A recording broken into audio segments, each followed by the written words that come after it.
Estamos con Javier Zurro hoy. Vamos a empezar la primera pregunta de rigor. ¿Cuánto café tomas por un día?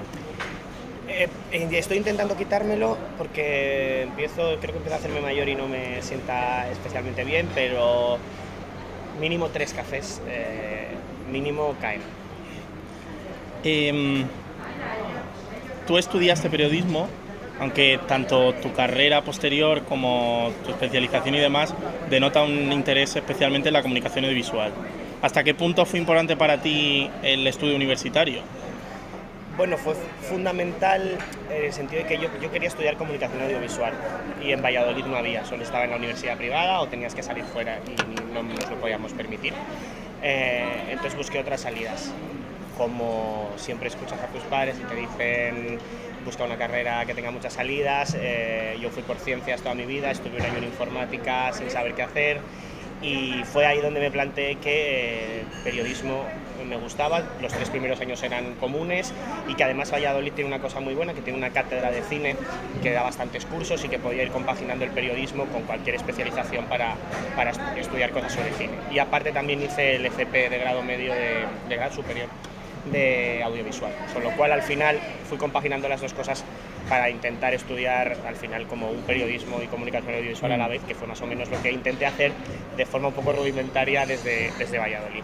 Entonces yo creo que fue fundamental las dos cosas, estudiar periodismo y tener muy claro que lo que me gustaba era el cine y que en el fondo sí que tenía esa cosita de quería haber estudiado comunicación audiovisual, quería saber de cine, quería saber más cosas de cine, quería estudiar de cine. Entonces yo creo que fue fundamental cambiarme de carrera, acertar y sobre todo compaginar las dos cosas.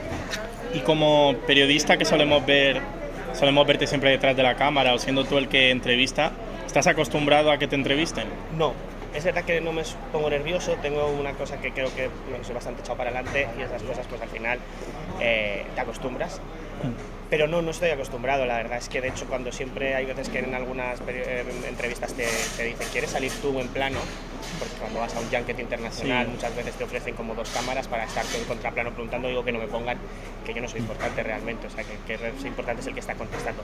Pero es verdad que tampoco tengo ningún problema y tampoco creo que me ponga especialmente nervioso delante de la cámara, porque además tampoco sabes lo que te va a tocar, que me ha tocado estar en un periódico, pero si me hubiera tocado estar en una televisión, pues te tienes que quitar eso, o sea que tampoco lo paso especialmente mal. ¿Cómo nace tu pasión por el cine?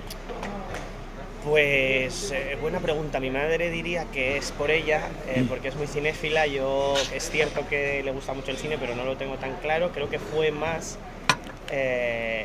yo creo que lo asocio a dos cosas. Uno es a mi hermano poniéndome Star Wars en casa en VHS constantemente y la emoción de verlas, y luego la emoción de ir con él al cine. Entonces, como hermano pequeño, yo creo que siempre tienes esta cosa que quieres hacer algo con tus hermanos mayores, y en mi caso era que quería que me llevara al cine, quería que me llevara a ver cuando se reestrenaron las pelis de Star Wars, fuimos juntos, siempre intentaba sacarle algún compromiso para que me llevara a ver. Me acuerdo que me llevó a ver Mortal Kombat porque a mí me gustaban mucho los videojuegos. Y luego también tengo otro momento como fundacional de estos que tú piensas y dices cuándo te sale toda la pasión. Yo ya iba mucho al cine, engañaba a mi vecino para ir al cine, a mis compañeros de clase, pero sí recuerdo que me impresionó mucho ver Todo sobre mi madre en casa y descubrir a Pedro Almodóvar, y teníamos un VHS de Tacones Lejanos y nunca lo había visto, y como que me sorprendió muchísimo, me sentí súper conmovido siendo muy pequeño por ese cine. Entonces de repente surgió una pasión también por el cine español y empecé a ir al cine pues al menos una vez por semana, y luego iba todos los fines de semana al Blockbuster a pillar todo lo que pillaba en mi mano, los Blockbuster que en paz descansen. Entonces yo creo que son como los dos hitos fundacionales, como se podría decir, en mi cinefilia. Y ahora que estamos en un momento especialmente destacable para la ficción televisiva, ¿qué importancia das tú en comparación y en sí mismas a las series de televisión? Personalmente, profesional, en el momento de la industria...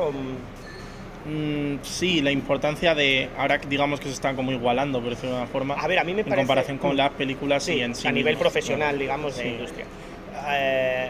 A mí me parece bien, es decir, creo que siempre, las series siempre han estado, y las grandes series siempre han estado, y en España ha estado Anillos de Oro, y fuera, antes de Los Soprano también ha habido ficciones maravillosas, y es otra forma de contar. Es una forma de contar historias, y creo que eso es lo fundamental, cuando tú tienes claro si lo que quieres contar está en 1 hora o en 6 horas. Antidisturbios me parece un ejemplo paradigmático, me parece la mejor serie que se ha hecho en España, y creo que eso luego ya tenía muy claro que la historia que quería contar estaba en 6 horas. Y probablemente si se hubiera contado en más, a lo mejor no hubiera sido tan buena y en menos tampoco. Es cierto que también, como todo, como siempre pasa en una industria dominada por el dinero y por el neoliberalismo, las series se ponen de moda, las series son lo que hay que hacer, las series es lo que consume la gente y entonces hay una moda excesiva quizás de las series, que todo tiene que ser una serie, todo pasa por ser una serie, y creo que en ese sentido sí que se descuida un poco el cine. Y el ejemplo yo creo que lo tenemos en la ficción propia, por ejemplo, de alguien como Netflix, que en España apuesta muchísimo más por las series que por el cine, y que mientras sí que hay series que se les están ofreciendo a directores, el cine que yo creo que, por ejemplo, que está produciendo Netflix está en un segundo plano, no se está apostando por autores, no se está apostando por miradas personales, con lo cual sí creo que hay una moda por las series que de alguna forma sí está dejando al cine en un segundo plano. Sobre esta visión o este tema de un cine de autor y demás, ¿crees que el periodismo de cine o el periodismo cinematográfico da la suficiente visibilidad al cine, a este cine diferente? Yo creo que sí que se le da. Puede que no la suficiente. También hay un problema, que es que en una semana te pueden estrenar 15 películas y tienes que seleccionar, porque ninguna redacción, ni siquiera los periódicos más grandes, pueden cubrir 15 estrenos, hay que seleccionar. Y por supuesto, si hay un estreno de Marvel, tú tienes que cubrir el estreno de Marvel. Pero luego también creo que es una labor del periodista bucear, escarbar, descubrir nuevos contenidos, ver historias que puedan interesar a los lectores o a los espectadores. Se debería cubrir más. Creo que también es un problema de precariedad, son redacciones muy pequeñas. Pero sí creo que se debería apostar más. También es cierto que hay fenómenos que surgen por la prensa, y pienso en el año del descubrimiento del año pasado, que creo que sí, es verdad que en un contexto muy, muy concreto, que fue el COVID, pero sin la prensa el año del descubrimiento creo que no hubiera tenido el mismo ruido que ha tenido hasta ahora. Con lo cual sí que creo que hacemos cierta labor de apostar por ese cine, pero también es verdad que la agenda de estrenos, los grandes estrenos, marca demasiado, y sobre todo el tamaño de las redacciones está tan limitado que queda muy condicionado cómo se cubre todos los estrenos. ¿Y crees que el periodismo de cine, el periodismo cinematográfico, debería seguir cierto principio proteccionista con el cine de autor y con el cine español? Es que interesante, porque a mí me lo parece. No sé si es proteccionista, a mí no es una palabra que me disguste, pero parece que tiene una concepción negativa, pero no lo creo. Es decir, Marvel tiene todas las salidas del mundo, y Marvel va a llegar a todo el mundo, y todo el mundo sabe que se estrena el 5 de noviembre Eternals, pero no todo el mundo sabe que el 5 de noviembre se estrena un documental que se llama Sedimentos, sobre la comunidad trans. Entonces sí que creo que tenemos que debería haber una labor proteccionista, casi activista incluso, de defensa del cine más pequeño y de autor. De alguna forma, no sé si está claro que a lo mejor en los medios no sé si le podemos dar el mismo espacio, o deberíamos, pero también hay otras formas de hacerlo, a través de nuestras redes sociales o a través de lo que podamos. Y sí, con el cine español depende. Hay cine español muy grande, es decir, a mí Way Down de Telecinco, que se estrena, creo que no necesita que yo le preste ningún apoyo. Pero, como te digo, un documental como Sedimentos a lo mejor sí, o la peli de Jonas Prueba, que se estrena en muy pocas salas, sí que deberíamos tener, al menos prestarle atención. Quiero decir, no estoy diciendo que tengamos que hablar bien de estas películas porque son pequeñas, porque no es cierto y porque es injusto, pero sí que al menos tengamos un ojo puesto en estos estrenos para intentar prestarles un poco de atención. Volviendo a la pasión por el cine que hemos mencionado antes, ¿crees que para ser un buen periodista de cine es necesario tener esta pasión, amar el cine? Sí, claro, es fundamental. O sea, es que creo que hay muchas cosas que se aprenden, y más que en la universidad, se aprenden trabajando y se aprenden en el ejercicio de la profesión, pero la pasión por el cine es que eso no se aprende. O sea, no puede haber un periodista, los hay, claro, los hay por supuesto, pero no debe haber un periodista de cine que no tenga una pasión por el cine, por seguir viendo, por leer, por aprender. Yo muchas veces, y a mí me encanta el cine y veo cine todos los días, y hay veces que también me siento incluso como un impostor, porque hay gente que sabe mucho más que yo y porque hay películas que debería haber visto y que no he visto, pero creo que esa pasión es fundamental. Y si no la hay, pues creo que vas a ser pues un periodista, pues diré mediocre, pero bueno, debería ser el valor fundamental. ¿Y ha generado tu trabajo algún tipo de empobrecimiento en esta pasión personal por el cine? Sí, no sé si es empobrecimiento, pero yo antes lo veía todo por gusto, con el afán de disfrutarlo muchísimo, porque me apetecía y no me importaba meterme 3 películas al día, porque realmente es lo que me apetecía hacer un viernes o un sábado o un jueves. Y ahora sí que hay un componente que es que tienes que verla o tienes que hacerlo en un momento concreto, a una hora concreta, para una finalidad concreta. Entonces hay veces que ese gusto o ese placer se ve un poco mermado, porque al final hay un compromiso laboral. Entonces sí que es cierto que dentro de que mi pasión sigue intacta y no hay nada que me guste más que ir al cine y soy un privilegiado, pues hay veces que sí que dices, pues a lo mejor este documental a las 9 de la mañana no es el momento para verlo. ¿Y hay algún tipo de diferencia o grandes diferencias a la hora de afrontar un visionado como cinéfilo respecto al visionarlo como periodista? A ver, yo tuve una profesora de comunicación audiovisual que se llama Mercedes Miguel, que sigue en Valladolid haciendo másters, que me acuerdo que siempre dijo cuando hablábamos sobre esto, sobre hacer análisis, sobre escribir, sobre hacer crítica, que tú te tienes que sentar siempre como un espectador y que la peli te pase por encima y que te guste o que no te guste. Y luego tú, por lo que has estudiado, por lo que has trabajado, por lo que has leído, tienes las herramientas suficientes para descodificar por qué te ha gustado, por qué no te ha gustado, y eso es lo que tienes que plasmar. Eso para mí es lo que debería ser. A mí, y entiendo, y hay mucha gente que lo hace y me parece bien, llevar una libretita y apuntar ideas que te surgen, porque luego es verdad que te vienen muy bien o que para escribir, pero entrar ya con la mentalidad de que es un análisis frío de la película, que tienes que estar pensando en cada plano, en cada decisión que hace, a mí me parece no un error, no voy a decir un error porque no soy nadie para decir si es lo que es lo correcto o lo que no es lo correcto, pero para mí hace que pierda la magia de la película. La película te tiene que emocionar, te tiene que conmover, y si vas poniendo una pantalla de separación ya, porque tienes que analizarla, creo que vas a perder parte de esa magia. ¿Qué define mejor el éxito de una obra? ¿La reacción del público o la reacción de la prensa? Bueno, ninguna o todas. O sea, no creo. Primero habría que establecer qué es el éxito o qué es. Yo creo que cada autor preferirá una cosa.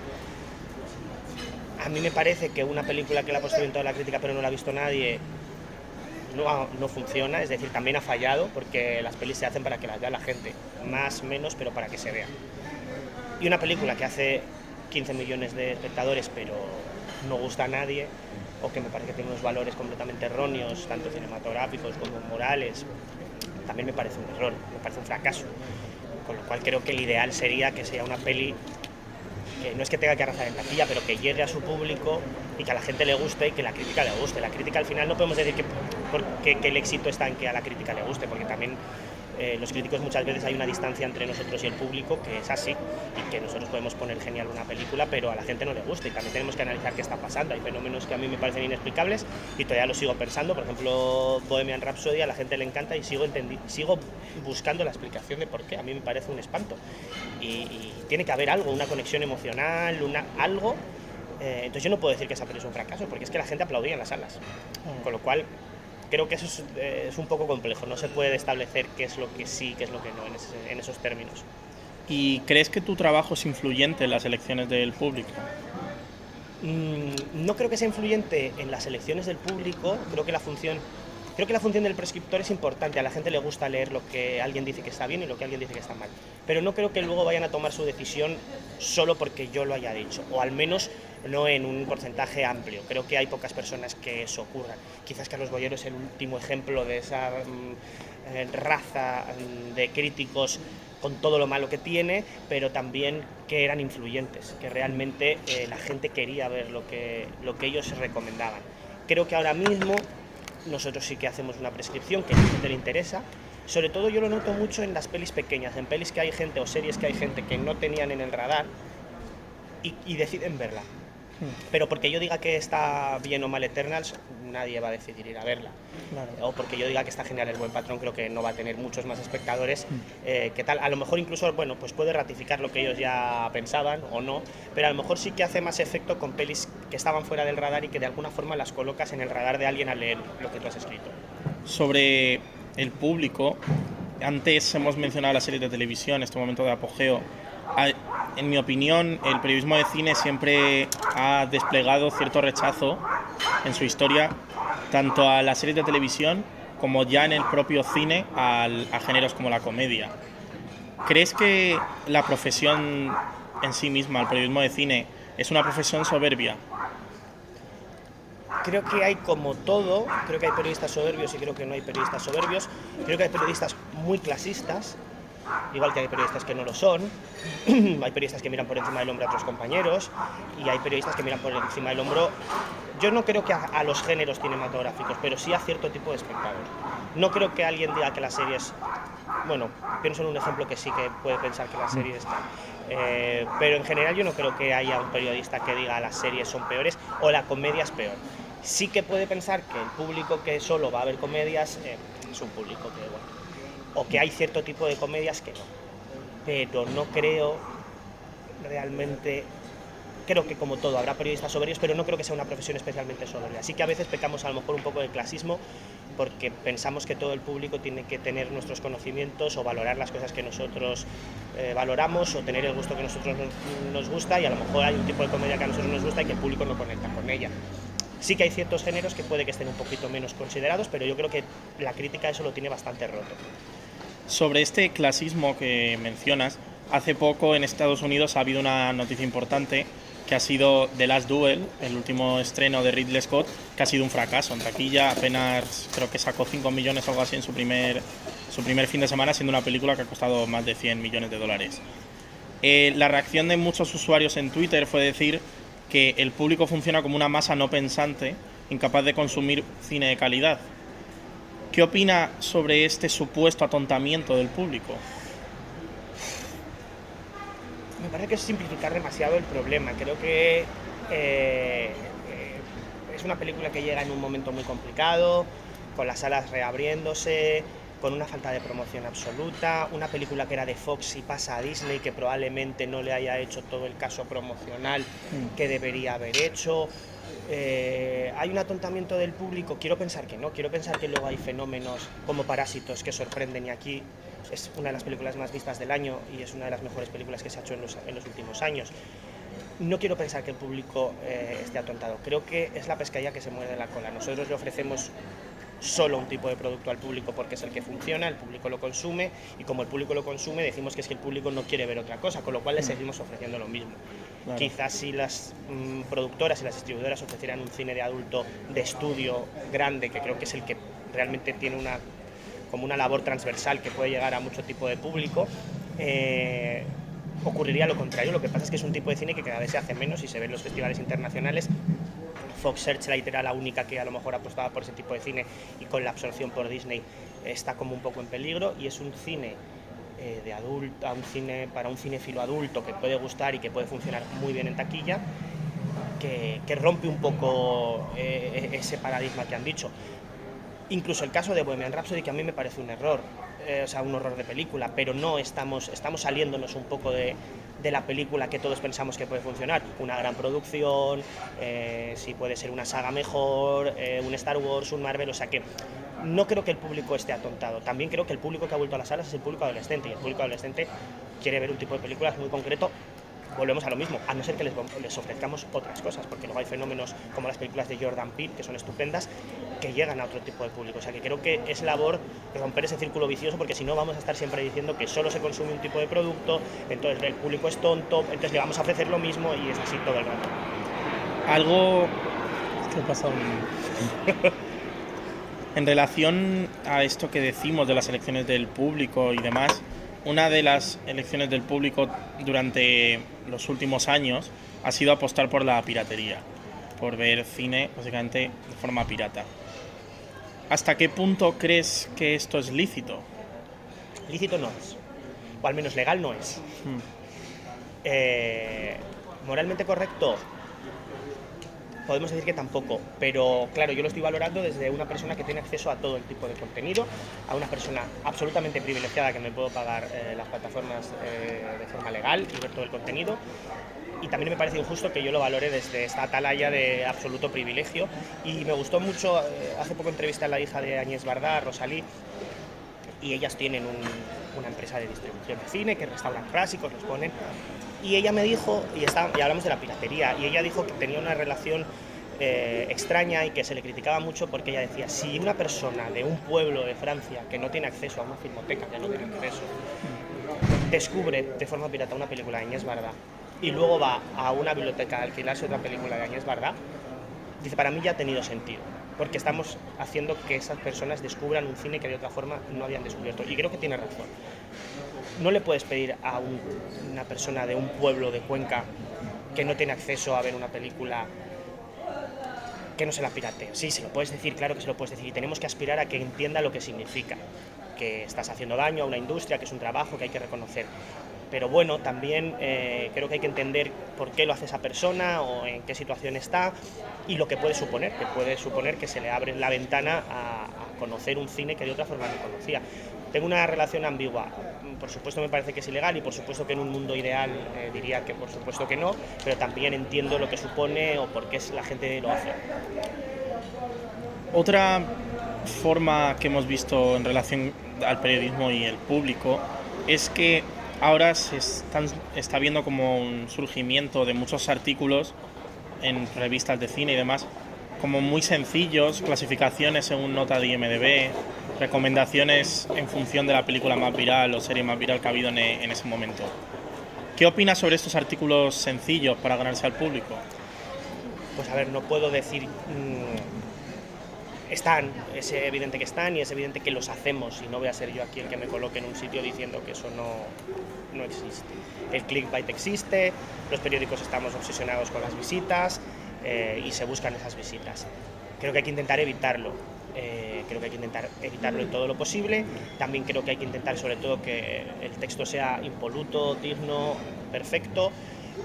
Pero creo que tendemos en exceso a eso, o sea, lo de 5 motivos por los que tal y el último te sorprenderá, pues ojalá nadie lo haga, pero es verdad que sí que las listas se leen mucho, la película que está el número 1 de Netflix, sabes que la gente va a entrar para ver qué película es, y es una relación muy viciosa entre el periodismo y eso, porque pues es otra vez un poco el círculo vicioso, tú sabes que funciona, lo haces porque se lee.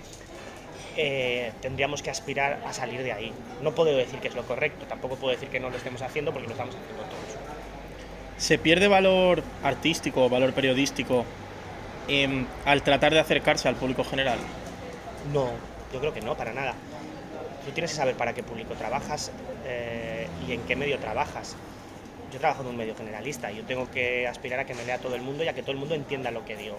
Y si no, creo que estaría cometiendo un error. Yo no puedo ponerme no sé, a poner adjetivos pomposos para que nadie me entienda. Yo intento escribir de la mejor forma posible, pero sabiendo para quién escribo y también haciéndoles ver qué película están viendo. Porque a mí me puede gustar una película completamente radical, pero les tengo que hacer entender que esa película es radical, no les puedo tampoco engañar. Otra cosa es que tú escribas en Caimán. Si escribes en Caimán, por supuesto, te puedes permitir unas licencias y puedes escribir con otro estilo y desde otro punto que no es el de un medio generalista, y creo que hay que tenerlo claro y creo que no es mejor ni peor. Creo que los de un lado tienen que entender por qué desde el otro se escribe así y los del otro lado por qué desde un sitio se escribe así. Creo que depende cuál es tu público, no es el mismo público el de una revista muy especializada que el de un periódico generalista. ¿Y se pierde valor periodístico o este valor artístico al tratar de complacer a la industria? Sí, eso sí, claro, por supuesto. También es difícil salir y hace poco teníamos esta polémica por un artículo en un periódico sobre el servilismo del periodismo. Claro que se pierde valor por complacer a la industria y claro que en muchos casos a veces se intenta complacer a la industria, pero por una razón de precariedad absoluta.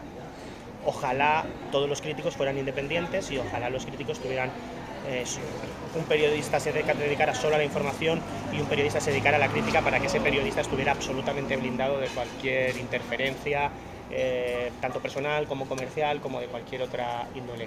Pero por desgracia, tal cual está el periodismo, esa separación es complicada. cuanto más interferencia haya, cuanto más intentes complacer a quien sea, peor para el periodismo. ¿Y se desarrolla algún tipo de jerarquía cuando el periodista de cine se relaciona con directores, actores, guionistas, demás personas de la industria? Sí, siempre creo que hay una jerarquía. Creo que queda muy claro que tú siempre eres el periodista.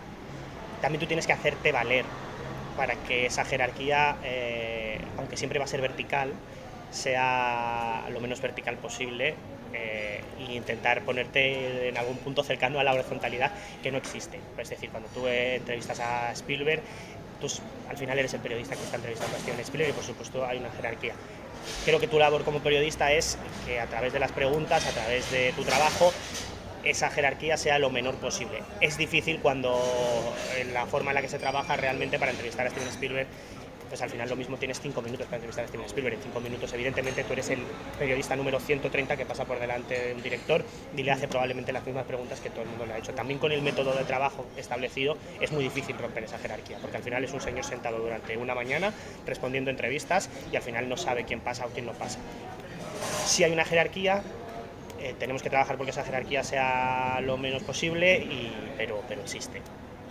Muchas veces se dice que, o sea, algunas personas dicen que los críticos de cine, periodistas de cine, son en realidad cineastas frustrados. ¿Qué siente un periodista de cine al acercarse tanto a una industria a la que, por definición, no pertenece?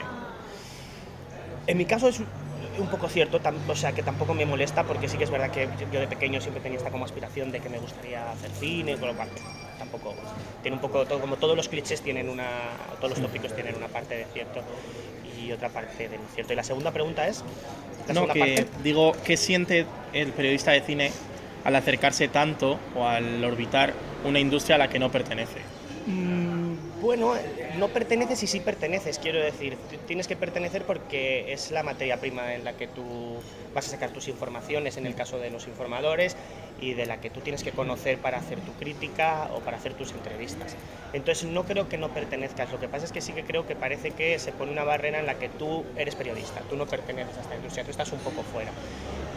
Pero también me parece sano, cuanto más creas que perteneces a esta industria, creo que peor vas a hacer tu trabajo. Cuanto más sientas que eres amigo de esta gente, peor vas a hacer tu trabajo, porque realmente siempre hay una relación de interés, tanto de un lado como de otro. Y si tú realmente te sientes que estás dentro de esta industria o que eres parte de ello, algo está mal.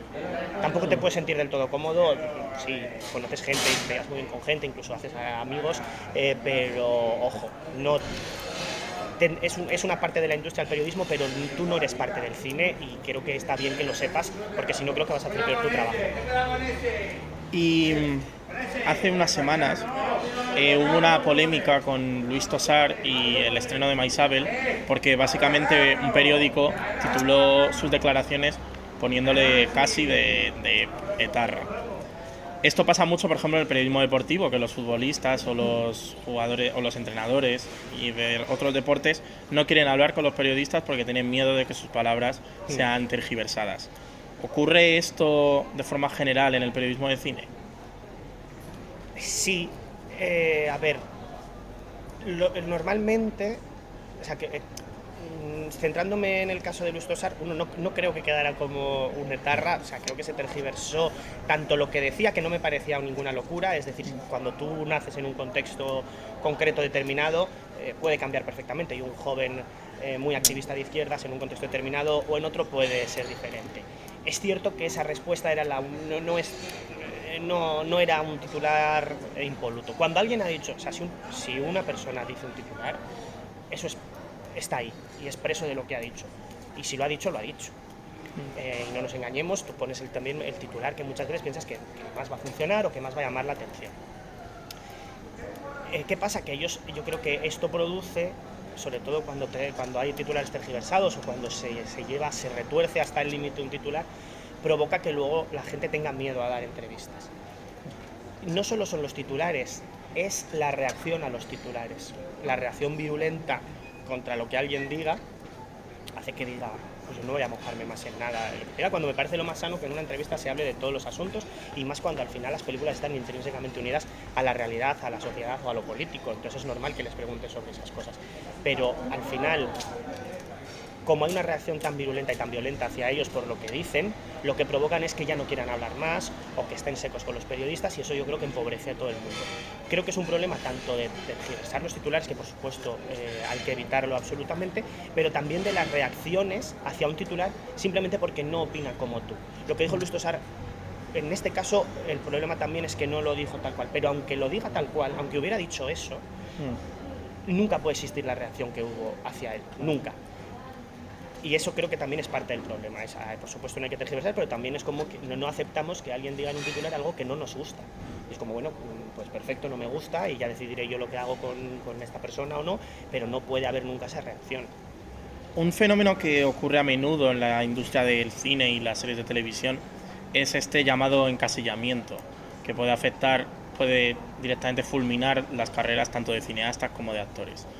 El periodismo de cine a menudo, por ejemplo en casos de funciones de actores, lejos de escribir el nombre de la persona que ha muerto, escribe por ejemplo el nombre de un personaje famoso que haya interpretado ese actor. ¿Hasta qué punto la culpa del encasillamiento es de los periodistas de cine? Bueno, no creo que sea culpa de los periodistas. Creo que los periodistas en estos casos lo que haces es, al final acabas cayendo en ese encasillamiento y trasladas ese encasillamiento. Y sobre todo una cosa que sí que me parece fea, y probablemente todos lo hayamos hecho una vez, que es que reduces a un actor a su personaje. Hombre, hay casos obvios, es decir, Roger Moore es James Bond, pero tiene que poner que es Roger Moore, o sea, muere Roger Moore, el mejor James Bond o el James Bond, lo que quieras. Pero claro, Roger Moore es James Bond. Luego podrás reivindicar su carrera o lo que quieras. Es verdad que, pero no creo que sea para nada culpa del periodismo. Creo que el periodismo lo que hace es destacar que había un encasillamiento que a lo mejor se ha producido por muchos factores, pero realmente no creo que sea culpa de la prensa. Es verdad que a veces no somos, sí que reduces, o cuando pones la actriz, que es como, ya, ¿qué pasa? ¿Esta actriz no tiene nombre? Pues sí, habría que poner. Pero no creo que sea culpa del encasillamiento de la prensa, para nada. Y otro dato también otro problema que afecta a los titulares últimamente o al periodismo de cine, por ejemplo, con el caso de Alec Baldwin, que ha habido hace poco en Estados Unidos, la mayoría de titulares, o muchos, hablaban de Alec Baldwin como un asesino, prácticamente Alec Baldwin mata. ¿Es libre el periodismo de cine del problema del sensacionalismo? No, nadie, ninguna sección del periodismo es libre del sensacionalismo. Ningún periódico está libre del sensacionalismo, unos más, otros menos, depende de muchos factores, pero yo creo que ninguno estamos libres de eso, y el que esté libre que tire la primera piedra, creo que nadie lo está. En este caso creo que si tú no pones accidentalmente, cuanto menos, más que sensacionalistas, que hombre, es un error de base, es decir, tú no puedes poner eso, pero por generalizar creo que todos los periódicos caemos en eso, más o menos. Alguna vez caemos en eso. Y volviendo a lo que hemos mencionado antes del streaming y la industria actual, que básicamente está apostando, da la sensación de que está apostando más por el streaming que por las salas de cine, ¿qué opinas de este auge del streaming? Y sobre todo, ¿crees que pone en peligro la experiencia cinematográfica? Sí creo que pone en peligro la experiencia cinematográfica, sobre todo. Es extraño porque, por ejemplo, en Estados Unidos la gente ha vuelto con muchas ganas al cine. Es verdad que el público que ha vuelto es el público adolescente, sobre el que encima se les había señalado muchísimo y se les había demonizado muchísimo, y sin embargo son los primeros que han vuelto al cine, mientras que el público adulto cinéfilo es el que está costando que vuelva. Sobre todo en España, las salas en España no terminan de remontar. Con lo cual sí creo que la experiencia cinematográfica ha quedado tocada. No solo por el auge del streaming, sino también por la pandemia que hemos vivido. La gente ha desconectado de las salas de cine, la gente ha reconectado con otras cosas, pero no con el cine, al menos en nuestro país, y también la gente ha descubierto otros tipos de ocio que a lo mejor el público adulto no conocía, no tenía tanto acceso o no conocía tanto HBO o Netflix o Filmin, y ahora están descubriendo. A mí me gusta pensar, y soy optimista, que las salas nunca van a morir, porque me parece que la experiencia es única.